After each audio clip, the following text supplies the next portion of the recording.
Okay, so hey, what happened? Honestly, the Pittsburgh Penguins have now lost 8 of their last 9 in the playoffs. As I'm recording this, Oiler fans, I'm sure, are sick of hearing Chelsea dagger the number 12 seeds. And I said going into these rounds, the fact that they don't have any pressure works to their advantage. And here we are. And Carey Price works to the advantage of Montreal. Matt Murray, not a bad goaltender, definitely not good goaltender, but is he on Carey Price's level? No. And is that part of the reason we are where we are? Yes, absolutely it is. So Gallagher's in the lineup. There was some discussion about whether or not he'd be in the lineup, and he is, and that's good news for Montreal. And then in the first minute, the Habs get their chance. So Montreal came out and they looked pretty good out of the gate, right? And then they would get a goal. Shea Weber from Lehkonen and Byron at 4:57.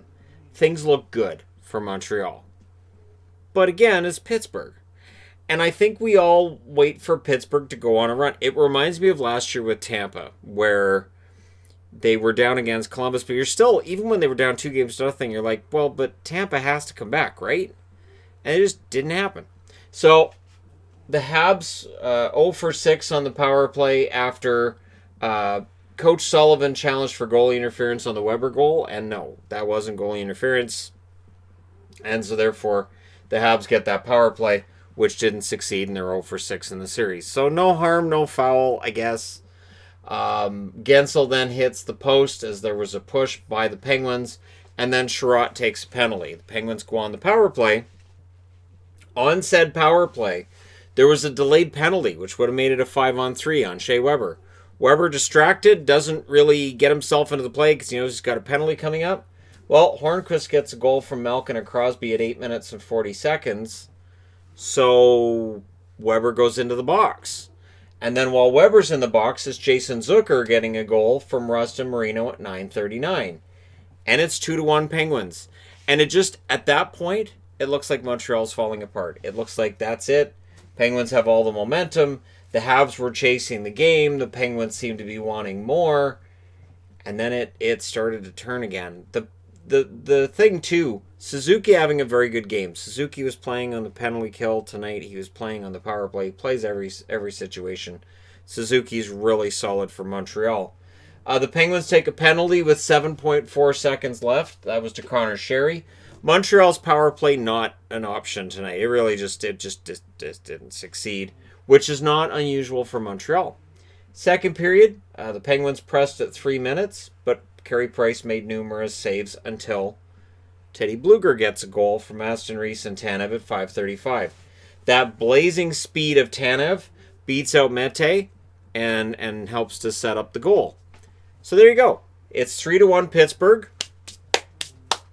They've got the momentum. They're the better team.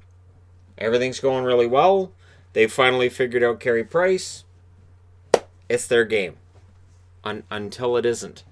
The Habs' defensive breakdowns needed to stop. They kind of sort of did. Marino then takes a penalty. This was the third power play for the Habs. And Pittsburgh's defense, well, Drouin would get a goal from Sherratt and Weber at 10:13. And it was a play that was started by Kotkaniemi. Kotkaniemi doesn't get on the board because he would have been the third assist. And so there was kind of some joking around at the bench about Kotkaniemi, setting it up and all this. But nice goal by Drouin.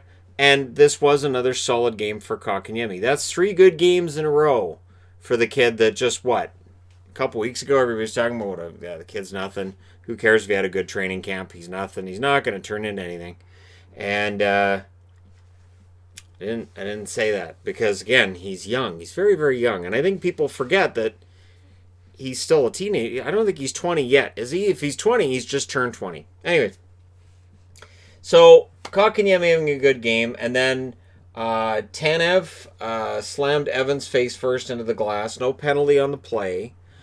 I'm not going to make the decision on whether or not Tanev's going to be added to the list of players that people want to see suspended. There seems to be one in every game. And that's now the way that things work on the internet. We just get mad during a game, and that guy needs to be kicked out of the game for a while. And Again, I'm not going to try to make that call. Evans, I think was okay, but again, it's a tough break for him because he was having a decent game. He was in for Jordan Wheel, who wasn't playing today. Malkin then takes a penalty. It's another Habs power play. And then Drouin collided with Tatar. Drouin got the worst of it. But again, that's just sort of, and if you see that as a Habs fan, you're like, Drouin gets hurt. We don't need him getting hurt. So one of our own guys hurting him is not a good idea.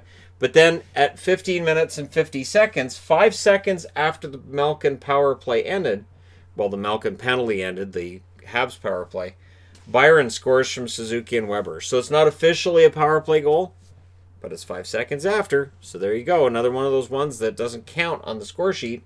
And yet, yes, if you're counting it within a few seconds of when the power play expired, that's one of those goals. And the Habs were playing much better. And it felt like after the Drouin goal, they believed. After the Drouin goal, they went, you know what? We're still in this. We can come back and win this one. So third period, the Penguins made the push early. Keep in mind, it's a tie game. Aston Reese then took a penalty, and the Habs get a power play. The Habs hit the post during that power play. It's still tied. And then Jeff Petry scores his second goal of the series from Sherratt and Danault at 5:33. And let us also realize that Sherratt, that's his second assist of the game. I've always liked Ben Sherratt, and here he is on the score sheet twice. Goal line snipe by Petry that bounced off of the shoulder of Murray and into the net. Absolutely, there was very, very little room to make that play. That was absolutely on purpose. Great goal by Petry, and it's 4-3 for Montreal at that stage. Schultz fell down during the push by the Penguins. The Penguins did try to answer, and then Schultz kind of fell down. They were even to the point where they had multiple line changes while Montreal was hemmed in. Could not score. With 5 minutes and 30 seconds left, Price smothered a chance from Malkin. And this is the thing. This is where having Carey Price is so big a deal. Because with a 1-goal lead in the third and you got Carey Price in net, you play a little bit bigger. And Montreal definitely, you could see, once they hit the third period tied, I'd go as far as to say once you hit the third period tied, you're thinking, hey, we've got nothing to lose here. And for Pittsburgh, you squeeze the sticks a little bit harder. You start looking at the clock and going, seriously? So Murray denied Gallagher when the Habs rushed, and there were a lot of rushes against the Penguins. A ridiculous amount of quick rush opportunities for the Montreal Canadiens. And you'll take that because you got a good chance of scoring on those quick rush opportunities. And a couple of these goals were a result of that. Byron then was guilty of a hook. Late Penguins power play. The Penguins call a timeout with 2 minutes and 50 seconds left, which was during that power play. And then they pulled the goalie with 2 minutes and 12 seconds left to make it a 6-on-4. You'll notice there's no empty netter by Montreal. There also was no tying goal by Pittsburgh, in part because Carey Price is in net. Price saved 39 out of 41 in Game 1, 35 out of 37 in Game 2. Tonight, he only had to save 30 out of 33 because he got the goal support.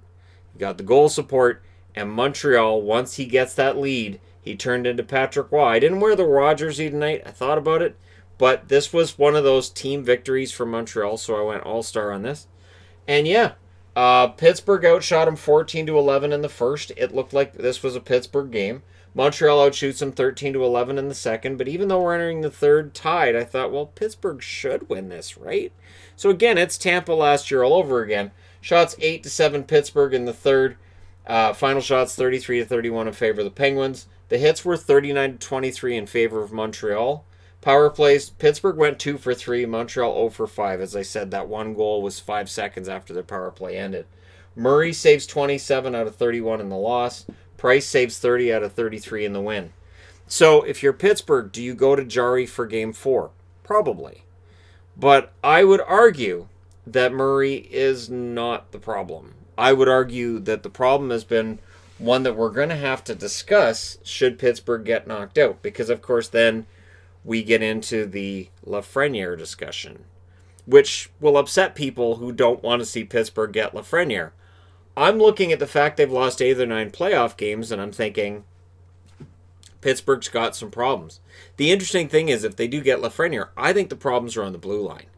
I think this is a team that has good forwards, good attack, some good physical bottom six guys. I think their goaltending is good enough to win. I question the blue line. And I do wonder as well, if Montreal completes this upset, does Mike Sullivan stick around? Or will the third straight year that they don't win everything, and then not only that, but this year they technically wouldn't make the first round of the playoffs. Last year they got swept in the first round, and that was after they lost to Washington. Do you say, well, we're going to have to make a change? And again, this might be the best season of coaching Sullivan's had. And he coached a team that went through tons of injuries up and down the lineup. But now with a relatively healthy lineup, if they lose to Montreal, is his job 100% safe? We didn't think Gerard Gallant was going to go anywhere in Vegas, so I don't know the answer to that. I know that if Pittsburgh does not win Game 4 and Game 5, heads have to roll somewhere. Something has to change, because losing in Pittsburgh, that's not acceptable. And yes, that would mean that they'd be in the running for Alexis Lafreniere, and I know how much people are going to be triggered at that idea, but honestly, I don't think that Lafreniere necessarily means that, well, now Pittsburgh's going to win the Cup next year. I think there's some issues with this roster. I think there's some issues with this team, and we'll see how it goes from here. Let me know what you guys think in the comment section below. If you're a Habs fan and you're excited, cool. If you're a Habs fan and you're upset because they may be taking themselves out of the Lafreniere discussion, that is also understood. But let me know your thoughts. I think you should be excited to have Nick Suzuki on this roster. I think the kid's fantastic. I think Vegas made a mistake trading him off. I know how good Pacioretty's been for Las Vegas. I know, but I also know that Nick Suzuki's career is just getting started, and he looks like he can do everything out there. So let me know your thoughts. Hit like and subscribe if you're browsing your way through. You just happened upon this video. And hey, thank you guys so much for watching, for all your support. I will talk to you again soon.